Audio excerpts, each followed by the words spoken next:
Prime Minister Narendra Modi held a series of bilateral meetings with his global counterparts on the margins of the G7 summit, with discussions focusing on bilateral ties, regional and global issues. Here's a report.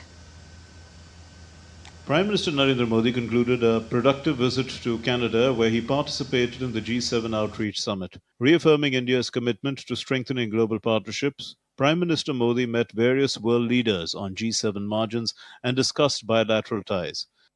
Strengthening India-Canada ties, PM Modi met Canadian Prime Minister Mark Carney with a strong handshake. Both leaders then sat down for a fruitful meeting and agreed to deepen cooperation in key areas such as trade, energy, space, critical minerals, fertilizers, and more. PM Modi shared a warm handshake in a brief conversation with Italy's Prime Minister Giorgia Meloni, showcasing India's strong bonds with Italy for the greater benefit of the people of both countries. In a firm handshake with President of the European Commission Ursula von der Leyen, Prime Minister Narendra Modi held a fruitful discussion with the EU chief. A friendly handshake followed by a warm hug highlighted the close India-France relations. Prime Minister Modi met French President Emmanuel Macron on the sidelines of the G7 summit as well. Both exchanged views and thoughts on a wide range of topics. The Prime Minister reiterated India and France will continue to work closely for the well-being of our planet. PM Modi held an exceptional conversation with the UK Prime Minister Keir Starmer.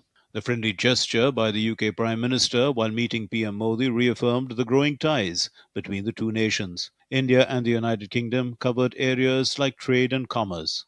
In a first, Prime Minister also engaged in talks with newly appointed German Chancellor Friedrich Merz. Discussions were held on further advancing the partnership. Aiming to advance India-Mexico ties, PM Modi met the Mexican President Claudia Sheinbaum Pardo in Canada. The two leaders deliberated on enhancing cooperation in areas of trade, investment, startups, innovation, pharmaceuticals, science and technology, automotive sector, and to promote people-to-people exchanges. Extending India's unwavering commitment towards the global South nations, PM Modi held meetings with President of South Africa Cyril Ramaphosa and Brazilian President Lula da Silva. The leaders met to build a better tomorrow for the coming generations. Apart from Prime Minister Narendra Modi's intervention at the G7 summit, his bilateral meetings were important. He met with G7 leaders, Amritpal Singh for DD India in Kananaskis, Canada.